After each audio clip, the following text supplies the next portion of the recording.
Hello and welcome to Cardiology 101. This is Dr. Shiraz, and today we are going to learn about the basics of ST segment elevation. So, ST segment elevation MI. As the name indicates, this is a sort of MI in which we have an elevation of ST segment. Now we will look at ECG and understand what do we mean by ST segment elevation.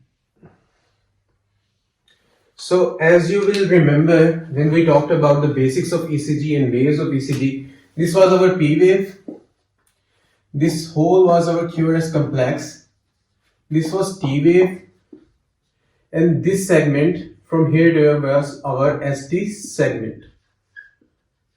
Now you will remember that I focused on this point right here where two S combines, S wave and ST combines. We call this point J point. Alright, J for junction point. And I said that whenever we will talk about elevation or depression, we will talk in reference to this point. So either we have an elevation here or a depression here.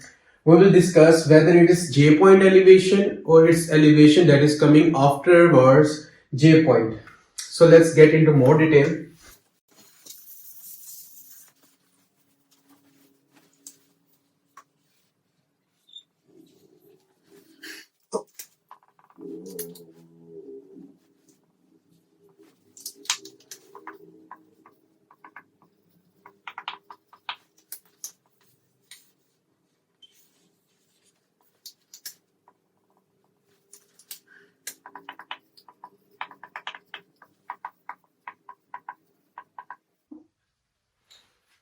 So now I want you to look at these examples. We will call this ECG number A and ECG number B. We can see that in both these ECG we have ST segment elevations, but now we are going to focus whether they are J point elevations or just ST elevation that are coming after J point. So in this example, this is our Q wave, this goes up, this is R wave, and then from here we have a junction point. We do not have an S wave, but we have a ST segment that is joining with R wave. Our junction point is this. Alright. Now you will tell me, this is our isoelectric line, our baseline, and here is our J point.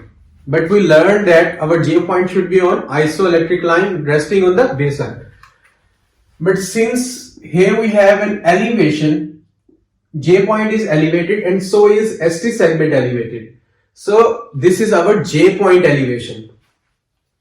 The other example, here we have our P wave, then Q, R, and here is our junction point.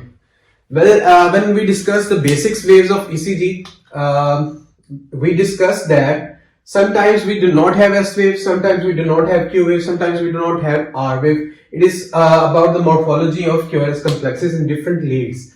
So here we have our J point. Here is our ST segment. Now see that ST segment is elevated from baseline, but our J point is resting on the baseline. Our J point is not elevated, but only ST segment is elevated. So we do not have a J point elevation over here. So this one is ECG of ischemia, but this one is not ECG of ischemia. This is not STEMI. This is not ST segment elevation MI because we do not have a J point elevation. But in this case, we have our J point elevation. Later on, when we will discuss more ECGs and we will see what are the causes of ST segment elevation, we will discuss more whether it is due to ischemia or anything else. But for now, I want you to remember that J point elevation is what that really matters. If the elevation is along with the J point, we call it ST segment elevation. But in this case, only ST segment is elevated, but junction point is not elevated. So we do not consider it for ischemia. Now,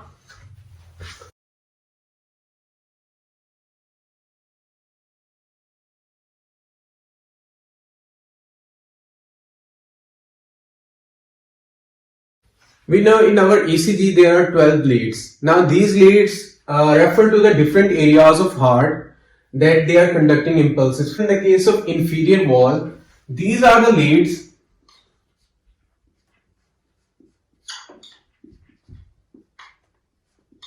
that represent the inferior area of the heart.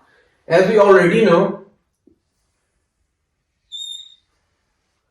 our heart is lying in this way. The inferior area is made of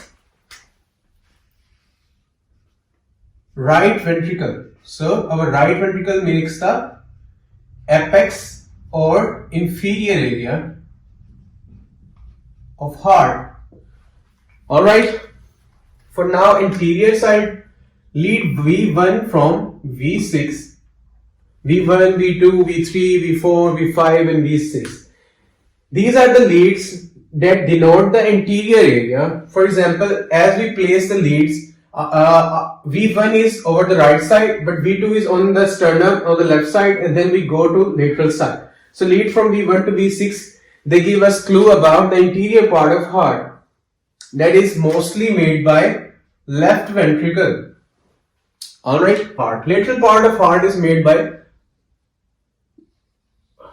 left atrium or this wall.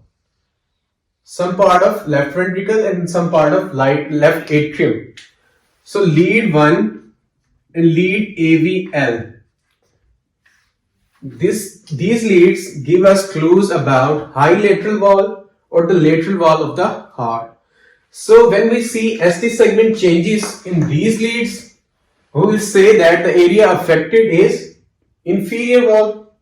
If we have ST segment changes in these leads, we will say that the area of problem is anterior part of the heart. So if we see ST segment elevation in these two leads, we will say that the area affected is high lateral wall of heart. So let me discuss one more important point in the setting of STEMI. So we talked about ST segment elevation MI, and we are sure now that whenever we will talk about ST segment elevation MI, there will be some kind of elevation in one of those leads in the area confined to each territory. But one phenomena that we see with STEMI is reciprocal depressions. There are specific areas that show the reciprocal depressions along with the ST segment elevation in one territory. I want you all to remember this mnemonic: AILA, ILA. So for example, we have ST segment elevation A for anterior. So if we have ST segment elevation in the anterior lead, we will see the reciprocal depressions in inferior lead. And then for example, if we see that inferior lead has elevation, we will see the reciprocal depression in the lateral leads. Alright. If inferior has ST segment elevation, we will see the reciprocal depression in lateral leads. And what are our lateral leads? 1 and AVL. So for example, if we have elevation in lateral leads, we will see reciprocal depression in anterior leads. And the whole cycle repeats. I think it's easy to remember this way. It's very common. You will see the depressions and along with ST segment elevation MI. But if you do not have a reciprocal depression, here's the important point. So you see ST segment elevations in some leads, but you do not see the reciprocal depressions. Your diagnosis should change from ischemia to something else. Maybe it's pericarditis, maybe it's left ventricular rupture, maybe it's something else. But you should look forward towards reciprocal depression. So let's recap. If we have anterior wall MI, where are going to be our elevations? Yes, V1 to V6. So where would be the reciprocal depressions? A for anterior, I for inferior. In the case of ILA, if we have elevation in anterior lead, where would be our depressions? in the inferior lead. And if we have elevation in inferior lead, where would be our elevation? In the lateral lead. And if we have elevation in lateral lead, where would be our depressions? In the anterior lead. So let me show you how these reciprocal depressions look. So this is our V1, this is our V2. We have, for example,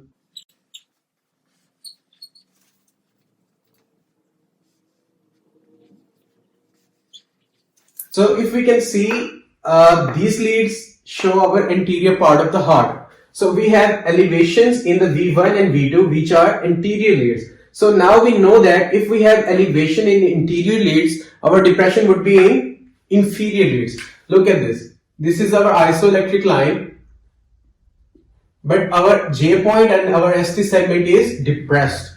So these are called reciprocal depression. Now you may ask, how would we know these are not STEMI or but are reciprocal depressions? So first of all, when we are looking at ECG, we have elevation. We will gonna focus on that one first of all. We have our elevation, then we will look for our reciprocal depressions. So we confirm that our elevations are in lead V1 and V2, which are our anterior leads. We are going to look for our depression in lead 2 and lead 3. This way we can confirm that this is our ST segment elevation MI. But of course, you are going to need 3 proofs of ST segment elevation MI. First of all, history. History is very important. Middle-aged male or older male, obese, having other symptoms, having other diseases, presents to you with severe cruciating diffuse pain in the left side of chest cavity, radiating to jaw and radiating to left arm. Diaphoresis, he is having extreme sweats. He is maybe having 1 to 2 episodes of vomiting, or he has passed out. These are the few examples of history that patient presents with, and then we can know this is case of ischemic heart disease. Of course, the pain of ischemic heart disease worsens upon exercise, and it is relieved or partially relieved upon rest. And then it can be relieved by sublingual nitrates. But in the case of MI, sublingual nitrates may not be enough for pain relief. Okay, so if the patient presents with all these symptoms, we are going to conduct ECG. And in that ECG, if we see ST segment elevations, then we are going to look for ST segment depression. Third proof that we are going to need is our biomarkers. For example, TROP-I and TROP-T. Alright, and CKMB of course. So if we have 2 of these 3 proofs, we can label this patient as somebody who is having a acute coronary syndrome, or if we have elevation, he is having STEMI. But whenever we will tell somebody that we have labeled this patient as STEMI, we will also tell the area that is being blocked. For example, if he has elevations in V1 to V6, we will say this anterior wall MI. If he is having elevations in inferior leads, we will say this is inferior wall MI, so and so forth. So I think that's about covered.